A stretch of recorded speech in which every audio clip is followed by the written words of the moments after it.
باقی دعا کے حوالے سے کبھی بھی بے نیازی نہیں ہونی چاہیے. اللہ تعالیٰ ناراض ہوتا ہے جو لوگ اللہ سے دعا نہیں کرتے. قرآن میں اللہ تعالیٰ نے واضح فرمایا قال ربکم ادعونی استجب لکم.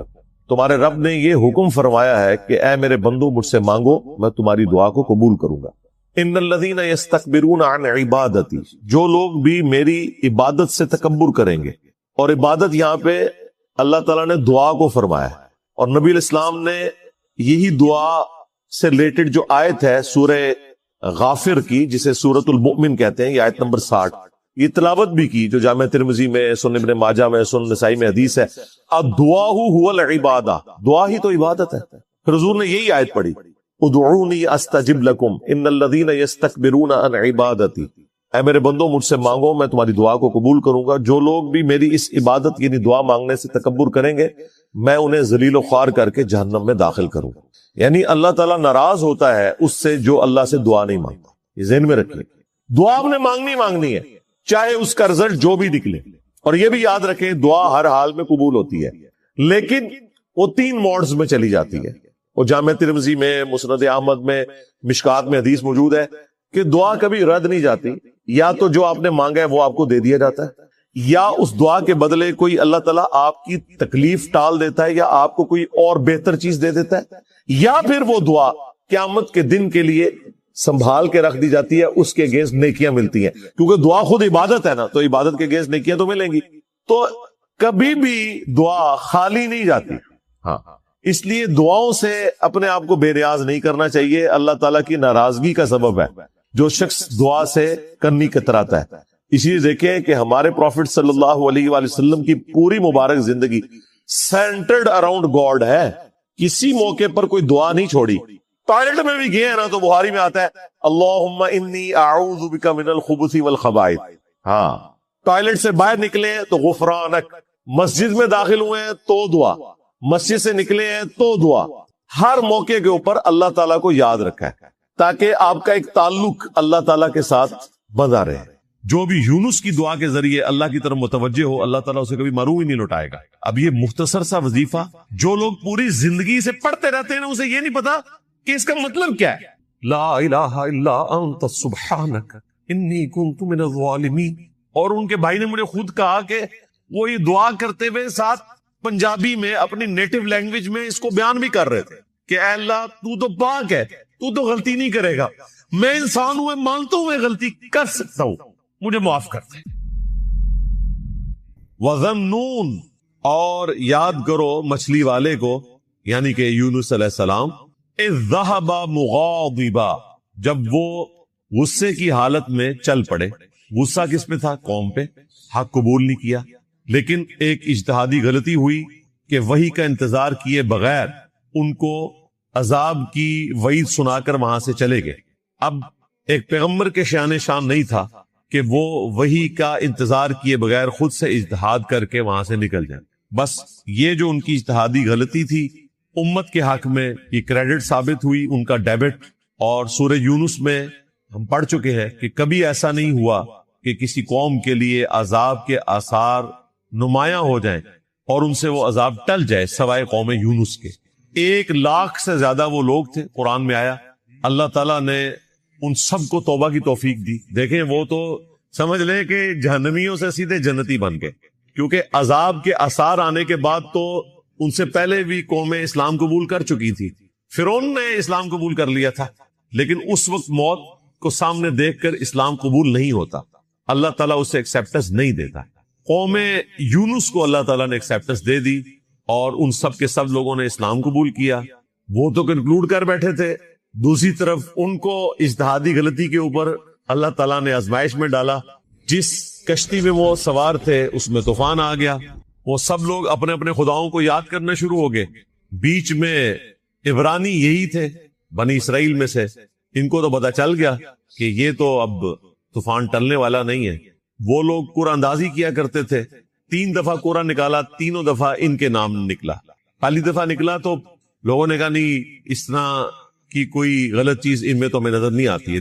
3 دفعہ جب قرآن ان کے نام پہ نکلا تو یونس علیہ السلام نے کہا مجھے ہی تم اب سمندر میں ڈالو گے تو ہی اس کشتی کو نجات ملے گی، کیونکہ ظاہر ہے کہ میں اپنے رب کی وحی کا انتظار کیے بغیر نکلا ہوں۔ ان کے ہاں یہ مشہور تھا کہ جو غلام آقا کی اجازت کے بغیر نکلتا ہے اور وہ کسی کشتی میں سوار ہوتا ہے تو وہ کشتی پھنس جاتی ہے طوفان میں۔ تو بات تو صحیح تھی، حضرت یونس علیہ السلام اپنے رب کی اجازت کے بغیر نکلے تھے، وحی کا انتظار کیے بغیر۔ پھر ایک مچھلی نے انہیں نگل لیا، اور یہ معجزانہ طور پر ہوا، ورنہ ویل مچھلی اگر آپ کو نکل لے تو دوسری طرف سے تو کچھ بھی نہیں سلامت رہے گا، جتنا بڑا اس کا معدہ ہے اور جتنا اس میں تیزاب ہے۔ یہ معجزانہ طور پر ہوا، اللہ تعالیٰ نے ان کو نجات دی۔ وہ تفصیل ہمیں بائبل میں ملتی ہے کہ بائبل سے مراد میں تورات کی بات کر رہا ہوں، یعنی تورات نہیں، یعنی وہ جو کمبائنڈ ہے۔ 3 دن اور 3 رات تک وہ مچھلی کے پیٹ میں رہے، 3 دن اور 3 رات، گپ اندھیرا۔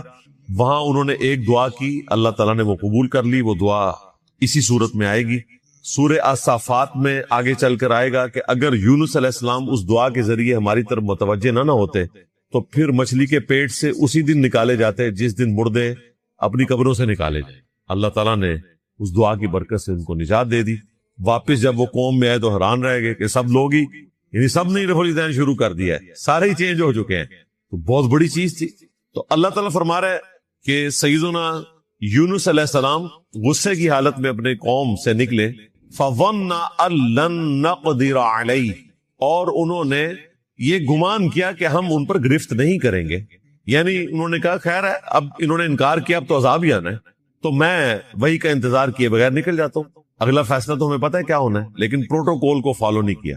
یہ پروٹوکول اللہ کے نزدیک اتنا امپورٹنٹ ہے کہ موسیٰ علیہ السلام نے بھی پروٹوکول کو جب فالو نہیں کیا تھا نا، پہلے ہی چلے گئے تھے، تو پیچھے سے سامری جادوگر نے فتنے میں مبتلا کر دیا تھا۔ وہاں پر بھی یہ الفاظ ہیں کہ موسیٰ تو نے جلدی کیوں کی آنے میں، جو ٹائم طے ہوا تھا اس سے پہلے کیوں آ گیا؟ کہا کہ ملاقات کا اشتیاق تھا، تو کہا پھر اب ہم نے تمہاری قوم کو فتنے میں مبتلا کر دیا۔ یعنی کچھ نہ کچھ رزلٹ اس کا نکلتا ہے پھر، اور اس کی تکلیف موسیٰ علیہ السلام کو بھی ظاہر کاٹنی پڑی۔ تو یہاں پر بھی گمان انہوں نے یہی کیا کہ کچھ نہیں ہوگا۔ اللہ تعالیٰ فرماتا ہے پھر فَنَادَا فِي الظُّلُمَاتِ، وہ پکارے پھر اپنے رب کو اندھیروں میں، اللہ الہ الا انت سبحانک، کہ نہیں ہے کوئی معبود سوائے تیرے اور تو تو پاک ہے، یعنی تو غلطی نہیں کرے گا، انسان تو غلطی کرتا ہے۔ انی کنت من الظالمین، بے شک میں ہی ظلم کرنے والا ہوں، مجھ سے ہی غلطی ہوئی ہے، میں ہی قصوروار ہوں۔ ظاہر ہے انبیاء کے حق میں ہم گناہ کا تصور تو نہیں کر سکتے، یہ ایک اجتہادی غلطی تھی جو انہوں نے اجتہاد کر لیا کہ اب چونکہ آخری وارننگ دی ہے، اس کے بعد عذاب آنا ہے تو میں یہاں سے نکل جاؤں۔ لیکن انبیاء کرام کے شان نہیں ہوتا کہ وہ پروٹوکول کو چھوڑ دیں اور خود سے اس حوالے سے اجتہاد کر لیں۔ یہ دعا انہوں نے مانگی 3 دن اور 3 راتوں تک۔ فَاسْتَجَبْنَا لَهُ، تو ہم نے ان کی اس پکار کو سن لیا، وَنَجَّيْنَاهُ مِنَ الْغَمِّ، اور ہم نے نجات دی ان کو اس غم سے۔ غم کیا مطلب، سمجھ لے کہ موت کے منہ سے ہی واپس آئے۔ وَكَذَلِكَ نُنْجِي الْمُؤْمِنِينَ، اور بالکل اس طریقے سے ہم نجات دیا کرتے ہیں اہل ایمان کو۔ اس میں ہلکا سا اشارہ تھا کہ یونس علیہ السلام نے جتنی کمٹمنٹ کے ساتھ اللہ کے حضور دعا کی اور ان کی دعا کی برکت سے اللہ تبارک و تعالیٰ نے انہیں نجات دی، اگر اسی کمٹمنٹ کے ساتھ کوئی بھی اہل ایمان میں سے اللہ کی طرف رجوع لائے تو ہم اسے بھی نجات دیں گے۔ وَكَذَلِكَ نُنْجِي الْمُؤْمِنِينَ، یعنی یہ دعا خاص یونس علیہ السلام تک نہیں ہے، اس کی برکات ہمیشہ رہے گی۔ اسی لیے جامعہ ترمذی میں حدیث ہے، نبی صلی اللہ علیہ وآلہ وسلم نے فرمایا کہ جو شخص بھی یونس علیہ السلام کی دعا کے ذریعے اللہ کی طرف متوجہ ہوتا ہے، اللہ تعالیٰ اسے کبھی بھی محروم نہیں لٹاتا۔ یہ اسماء اعظم میں سے، آپ دیکھیں میں درس کے سٹارٹ میں بھی یہ دعا پڑھتا ہوں، جب ممبر پر آتا ہوں اس وقت بھی یہ دعا پڑھتا ہوں۔ یہ اسماء اعظم میں سے ہیں یہ 3 وظائف، لا الہ الا انت سبحانک انی کنت من الظالمین۔ دوسرا حسبنا اللہ ونعم الوکیل، قرآن پاک میں نبی علیہ السلام کی دعا یہ رپورٹ ہوئی، اور صحیح بخاری میں حضرت ابراہیم علیہ السلام کی دعا یہ رپورٹ ہوئی جب ان کو آگ میں پھینکنے لگے تھے، حسبنا اللہ ونعم الوکیل۔ اور تیسری یا حی یا قیوم برحمتک استغیث، یہ اسپیسیفکلی ہمارے نبی علیہ السلام کی دعا ہے جو آپ نے غزوہ بدر کے موقع پر بھی مانگی، باقی مواقع پر بھی، اور اللہ تعالیٰ نے آپ کی غیبی مدد فرمائی۔ یہ اسماء اعظم میں سے۔ اور یہاں پر اللہ تعالیٰ فرما رہا ہے کہ ہم اہل ایمان کو بھی نجات دیں گے جو یونس علیہ السلام کی دعا کے ذریعے ہماری طرف متوجہ ہوگا۔ جامعہ ترمذی میں حدیث ہے، جو شخص بھی اللہ کی حمد اور درود شریف پڑھ کر اللہ کی طرف متوجہ ہوتا ہے، اللہ تعالیٰ اسے محروم نہیں لوٹاتا۔ تو اللہ کی حمد میں یہ اسماء اعظم شامل ہیں۔ سورۃ الفاتحہ یہ بھی اسماء اعظم میں سے ہے، یہ بھی اللہ کی حمد ہے، وہ پڑھے، اس کے بعد درود شریف پڑھیں اور اللہ کی طرف متوجہ ہوں، اللہ تعالیٰ دعا قبول فرمانے والا ہے۔ لیکن دعا کی قبولیت ویسے نہیں ہوگی جیسا کہ آپ چاہ رہے ہیں۔ پہلا تھم رول آپ یاد رکھیں کہ دعا کبھی ریجیکٹ ہوتی نہیں ہے۔ جامعہ ترمذی میں مسند احمد میں موجود ہے، نبی علیہ السلام نے فرمایا کہ دعا کبھی بھی ریجیکٹ نہیں ہوتی۔ جب بھی تم اپنے رب سے دعا کرتے ہو تو جو تم نے مانگا یا تو وہی تمہیں مل جائے گا، یا اس دعا کی وجہ سے اللہ تعالیٰ کوئی تمہاری مصیبت دور کر دے گا، اس کا بہتر نعم البدل تمہیں دے دے گا، یا پھر وہ قیامت کے دن کے لیے سٹور کر دی جائے گی۔ جب یہ بات صحابہ کرام نے سنی تو ان کا رسپانس دیکھیں کیا تھا۔ ہم عام لوگوں کو جب یہ بتاتے ہیں نا کہ یا تو آپ کو وہ ملے گا جو آپ نے مانگا، یا پھر اس کے بدلے کوئی اور چیز ملے گی، یا نیکیوں کی شکل میں یہ سٹور ہو جائے گی، تو لوگ کہتے ہیں پھر فائدہ کیا دعا مانگنے کا، جدوں وہ شاید لبھی ہی نہیں جانو جو ہم مانگ رہے ہیں۔ صحابہ کرام کا دماغ اس طرف نہیں گیا، انہوں نے کہا یا رسول اللہ، اگر دعا ہر حال میں قبول ہوتی ہے، حتیٰ کہ جو ہماری مرضی کے مطابق نہ ہو تب بھی وہ دعا سٹور ہو جاتی ہے آخرت کے دن کے لیے، تو پھر ہم تو بہت زیادہ دعائیں مانگیں گے، کیونکہ یہ بہت بڑا ایسٹ ہے کہ یہ دعا ایسی چیز ہے، باقی اعمال میں تو ہو سکتا ہے ریجیکٹ ہو جائے، دعا جو ہے وہ ہر حال میں قبول ہوگی۔ درود شریف بھی دعا کی ایک شکل ہے، اس لیے درود شریف بھی ہر حال میں قبول ہوتا ہے، تو ہم تو بہت زیادہ دعائیں مانگا کریں گے، پھر کیا پھر بھی قبول ہوں گی؟ یعنی وہ یہ پوچھنا چاہ رہے تھے۔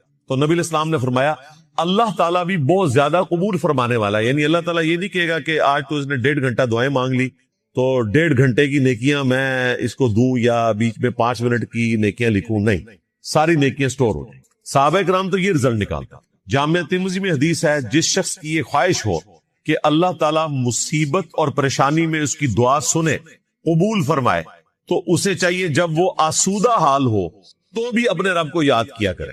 یہ ویسے بڑے نقطے والی بات ہے، مصیبت اور پریشانی میں تو بڑے بڑے باغی لوگ جو ہیں ان کی گردن بھی جھک جاتی ہے، اور بعض اوقات تو وہ اس طرح کمٹمنٹ شو کرتے ہیں کہ جو بیچارے روزانہ 5 وقت نماز پڑھنے والے ہیں وہ ان کے سامنے شرمندہ ہو رہے ہوتے ہیں کہ پتہ نہیں ہم نے تو زندگی اپنی خراب ہی کر دی ہے۔ ان کی کنسنٹریشن کا جو لیول ہے وہ تو کمال ہے، اور یہ آپ کو منظر اکثر دیکھنے کو ملتے ہیں، ہمیں تو کافی دفعہ آبزرو ہوئے ہیں، بلکہ میں تو تھوڑی ہمت کر کے ایسے لوگوں سے دعا بھی کروا لیتا ہوں کہ یار یہ تو کوئی زیادہ کمٹمنٹ نظر آ رہی ہے، اور عین ممکن ہے کہ ان کی کوئی کمٹمنٹ کا لیول اس ہائٹ پہ ہو کہ جو عام بندوں سے بڑھ کر ہے۔ بسا اوقات کسی شخص پہ ایسی مصیبت آتی ہے کہ وہ واقعی اپنے رب کی طرف اس لیول کے ساتھ متوجہ ہوتا ہے کہ اللہ تعالیٰ اس کی سن لیتا ہے، اور میں نے ایسے لوگوں کی دعائیں قبول ہوتے بھی دیکھی ہیں جو بیچارے پوری زندگی نمازیں پڑھتے رہتے ہیں، ان کی دعا قبول ہو نہ ہو، ایسے لوگوں کی قبول ہوتی ہے، اور جیسے ہی قبول ہوتی ہے نا دوبارہ وہ مسجد میں بھی نظر نہیں آتی۔ اچھا، عام لوگ سمجھتے ہیں کہ یار یہ تو اللہ تعالیٰ کے بہت قریب ہے، اللہ تعالیٰ نے ان کو دے کر آزمایا اور وہ ناکام ہو گئے، اس کے بعد تو انہیں شکرانے کے طور پر اہل ایمان والی زندگی گزارنی چاہیے تھی، لیکن نعمت ملنے کے بعد وہ باغی ہو گئے۔ یہی وہ لوگ ہیں جن کے بارے میں آتا ہے نا قرآن میں کہ جب یہ سمندری بھور میں پھنس جاتے ہیں تو خالص اللہ کو پکارتے ہیں، اس وقت ان سے جھوٹے معبود جاتے رہتے ہیں، جب ہم انہیں نجات دے دیتے ہیں پھر یہ شرک کرنا شروع کرتے ہیں۔ یہاں پر بھی یہی ہوتا ہے، اللہ سے مانگتے ہیں اور جب ملتا ہے تو کبھی کسی بزرگ کی طرف منسوخ کر دیتے ہیں، کبھی کسی درگاہ کی طرف منسوخ کر دیتے ہیں، اللہ کی طرف اسے منسوخ کرتے ہوئے انہیں شرم آتی ہے۔ تو دعا ہر حال میں قبول ہونی ہے، اور وہ لوگ جو عام حالت میں دعائیں مانگتے ہیں اللہ تعالیٰ مصیبت اور پریشانی میں بھی ان کی دعاؤں کو سنتا ہے۔ دعائیں چند ایک ہیں، ہم نے اذکار کارڈ کے اوپر وہ دعائیں لکھ دی ہیں۔ گرین کارڈ فرض نماز کے بعد کے سنت اذکار ہیں، آلموسٹ کوئی 17-18 کے قریب، اور بلو کارڈ صبح شام کے سنت اذکار ہیں، وہ بھی تقریباً کوئی 20-22 کے قریب ہیں۔ اگر کوئی وہ بھی نہیں کر سکتا تو ایٹ لیسٹ 5 سنت اذکار جو ہم نے اورنج کارڈ صبح شام کے اذکار لکھ دیے کہ چلو یار یہ تو آپ کم از کم کمٹمنٹ کے ساتھ کریں۔ ایک دفعہ آیت الکرسی کا وظیفہ صبح شام، 10 دفعہ لا الہ الا اللہ وحدہ لا شریک لہ لہ الملک ولہ الحمد وہو علی کل شیء قدیر۔ تیسرا وظیفہ بسم اللہ الذی لا یضر مع اسمہ شیء فی الارض ولا فی السماء وہو السمیع العلیم، صبح شام 3 دفعہ۔ چوتھا وظیفہ اعوذ بک، تو یہ چھوٹے چھوٹے اذکار ہیں، ان کو پڑھ کر آپ اتنی بڑے فضائل حاصل کر سکتے ہیں جو آپ زیادہ ایفرٹ پٹ کر کے بھی حاصل نہیں کر سکتے. تو 1.25 لاکھ دفعہ آیت کریمہ آپ کو پڑھنے کی ضرورت ہی نہیں بھائی.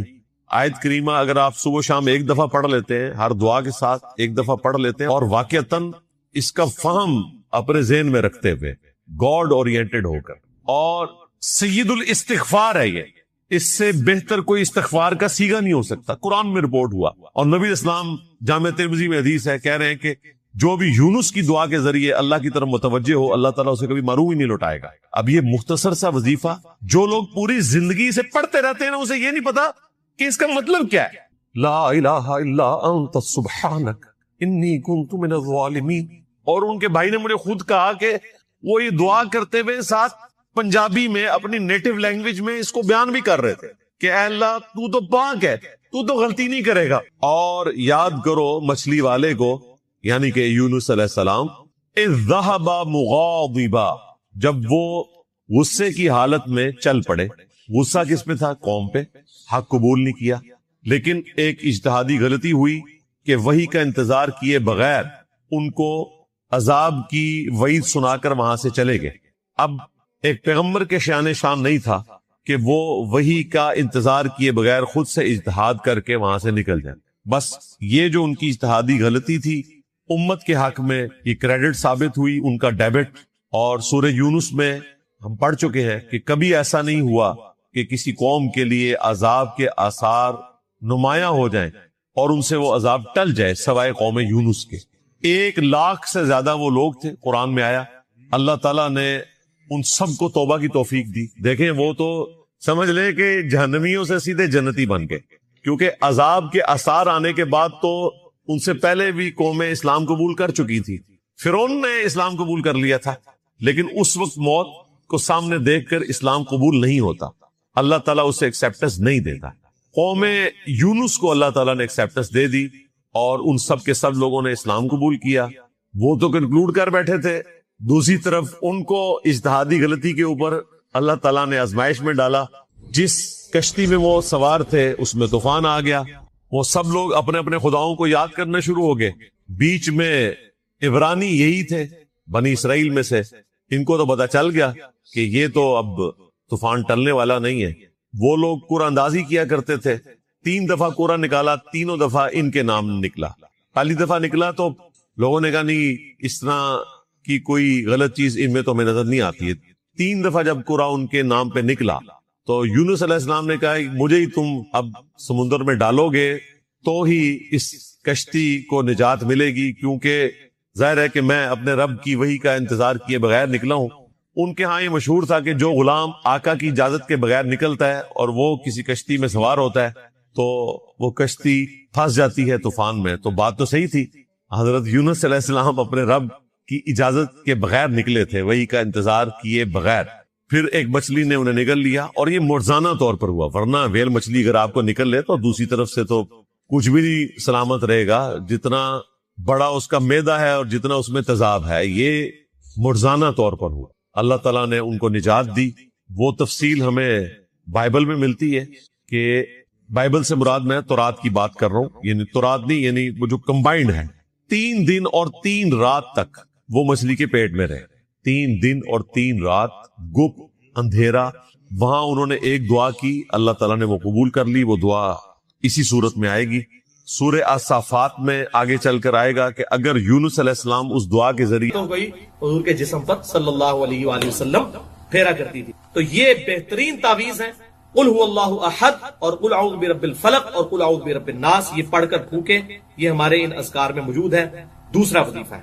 تیسرا وظیفہ آیت الکرسی کا وظیفہ، سورۃ البقرہ کی آیت نمبر 255، جس کے بارے میں صحیح بخاری میں انٹرنیشنل نمبر کے مطابق 2311 نمبر حدیث ہے کہ آپ صلی اللہ علیہ وسلم نے اس بات کو انڈورس کیا جب شیطان انسانی شکل میں حضرت ابو ہریرہ کے پاس آیا رضی اللہ تعالی عنہ.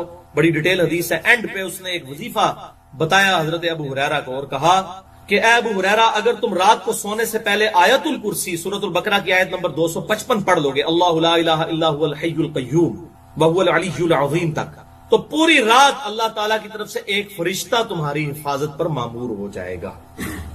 تو یہ شیطان نے وظیفہ دیا اور اپنی جان چھڑائی، تو آپ صلی اللہ علیہ وسلم کی خدمت میں حضرت ابو ہریرہ آئے، تو آپ صلی اللہ علیہ وسلم نے فرمایا کہ وہ ہے تو جھوٹا تھا، انسانی شکل میں آیا، وہ شیطان تھا ابو ہریرہ، تجھے پتہ نہیں چلا لیکن بات اس نے سچی کی۔ تو یہ پہلا وظیفہ ہے کہ آیت الکرسی رات کو پڑھیں، انشاءاللہ صبح تک حفاظت ہوگی۔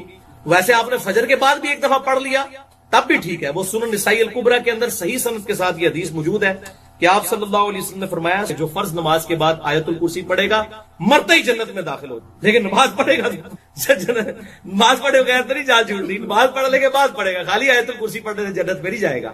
تو آیت الکرسی وہ ہم جو فجر کے بعد ایک دفعہ پڑھ لیتے ہیں وہ بھی ہو جاتی ہے اس حوالے سے، اگر ہم اہتمام کے ساتھ پڑھ لیں گے، لادہ سے پڑھ لیں تو زیادہ بہتر ہے۔ آخری وظیفہ سن لیں آپ، صحیح مسلم میں حدیث ہے، ایک شخص کو بچھو کاٹ گیا رات کے وقت، تو آپ صلی اللہ علیہ وسلم نے فرمایا اگر تو شام کو یہ پڑھ لیتا نا، اعوذ بکلمات اللہ التامات من شر ما خلق، میں اللہ تعالیٰ کے کلمات تامہ کی پناہ میں آتا ہوں ہر اس چیز کے شر سے جو اللہ تعالیٰ نے پیدا کی ہے، تو تجھے کبھی بھی بچھو کا ڈنک اثر نہ کر۔ یہ حدیث صحیح مسلم مسند احمد میں موجود، 3 دفعہ یہ پڑھ لیتا، تو یہ شام کو پڑھیں، اور اسی میں امپلائڈ ہے صبح کو پڑھیں تو شام تک کوئی اثر نہیں ہوگا کسی بھی زہریلے جانور کا۔ تو اب یہ 5 وظیفے جو ہیں میں ان کو پھر ریپیٹ کر دیتا ہوں۔ پہلا وظیفہ آیت الکرسی کا وظیفہ صبح اور شام 1 دفعہ۔ دوسرا وظیفہ معوذات کا، 3 پناہ دینے والی صورتیں، آخری قرآن کی 3 صورتیں، سورۃ الاخلاص، سورۃ الفلق اور سورۃ الناس، 3 دفعہ رات کو سونے سے پہلے جسم پہ دم کرنا ہے، اور 3 دفعہ صبح کے وقت پڑھنی ہے، اور ہر فرض نماز کے بعد بھی پڑھنا ثابت ہے، فرض نماز کے اذکار میں گرین کارڈ میں آپ دیکھ لیجئے گا۔ تیسرا وظیفہ جو ہے وہ روزانہ 10 دفعہ پڑھنا ہے صبح کے وقت، لا الہ الا اللہ وحدہ لا شریک لہ، لہ الملک ولہ الحمد وہو علی کل شیء قدیر، اور 10 دفعہ شام کو۔ شیطان اور جنات کے اگینسٹ اللہ تعالیٰ کی حفاظت ہوگی اور مضبوط قلعے میں آ جائیں گے۔ چوتھا وظیفہ صبح اور شام 3 دفعہ، بسم اللہ الذی لا یضر مع اسمہ شیء فی الارض ولا فی السماء وهو السمیع العلیم، اور 5واں وظیفہ صبح اور شام 3 دفعہ۔ ویسے حدیث میں شام کا ذکر ہے، صبح کا نہیں آیا، وہ اسی میں امپلائڈ ہے اجتہاداً، اعوذ بکلمات اللہ التامات من شر ما خلق۔ تو یہ اس کا ترجمہ بھی لکھا ہوا ہے گرین کارڈ پہ، بلو کارڈ پہ بھی، اور یہ ریسرچ پیپر نمبر 7 کا آخری پیج ہے، جادو ٹونا، وبائی امراض اور قدرتی حادثات سے بچنے کے صحیح سنت وظائف۔ اللہ تعالیٰ سے دعا ہے جو حق بات میں نے کہی اللہ تعالیٰ ہمارے دلوں میں راسخ فرمائے، اگر جذبات میں میرے منہ سے کوئی غلط بات نکل گئی تو اللہ تعالیٰ ہمارے دلوں سے معاف کر دے، ہمیں کتاب و سنت کی تعلیمات پر عمل کر کے دوسرے بھائیوں تک فرشتے جو ہیں وہ بدلتے ہیں۔ اسی طریقے سے اسی کانٹیکسٹ میں ایک حدیث ہے صحیح مسلم میں اور جامعہ ترمذی میں موجود ہے اور مشکات میں ہے 2056 کہ آپ صلی اللہ علیہ وآلہ وسلم ہر پیر اور جمعرات کا روزہ رکھتے تھے۔ پوچھا گیا کیوں رکھتے ہیں تو فرمایا ہر پیر اور ہر جمعرات کو نامہ اعمال اللہ کے حضور پیش ہوتے ہیں، میری خواہش ہے کہ میں روزے کی حالت میں میرا نامہ اعمال اٹھایا جائے۔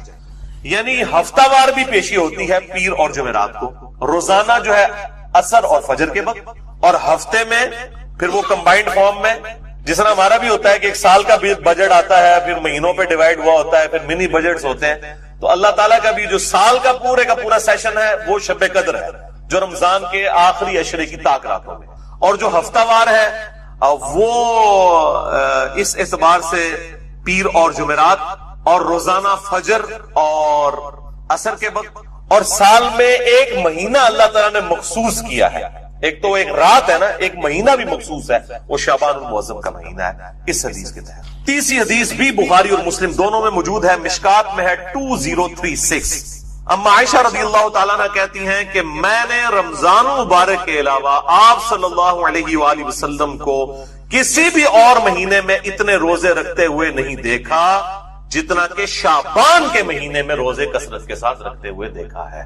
چوتھی حدیث صحیح مسلم سے، مشکات میں ہے 2036، اس میں اما عائشہ کے الفاظ ہیں کہ آپ صلی اللہ علیہ وسلم شعبان کا پورا مہینہ ہی روزہ رکھا کرتے تھے۔ اب یہ دونوں طرف تطبیق آپٹیمل سولوشن یہ ہوگا کہ اکثر آپ کا عمل یہ تھا کہ آپ صلی اللہ علیہ وسلم پورا مہینہ ہی روزہ رکھا کرتے تھے شعبان کا، بسا اوقات بیچ میں سے چھوڑ بھی دیتے تھے، اور یہ دونوں یعنی آپ صلی اللہ علیہ وسلم سے اعمال ثابت ہیں۔ نبی علیہ السلام سے باقاعدہ پوچھا گیا ہے، ابو داؤد ترمذی موجود ہے کہ نبی صلی اللہ علیہ وآلہ وسلم پوچھا گیا یا رسول اللہ جب ہم بیمار ہو جائیں تو علاج کروائیں؟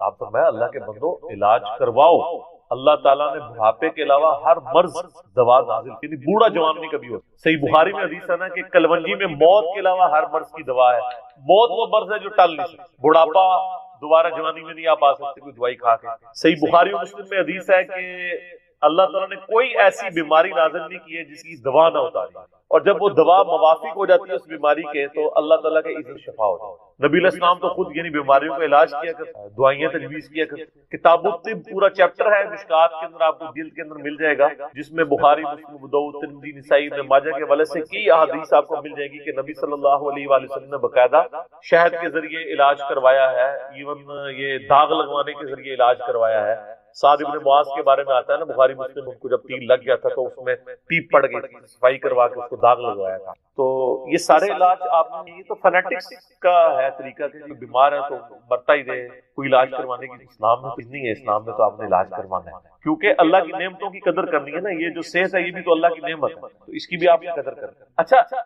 یہ بیماری کے علاج کا تو پوچھتے ہیں، ان کو پھکی دیا گیا، ان کو کہیں کہ جب آپ بھوکے ہوتے ہیں تو روٹی بھی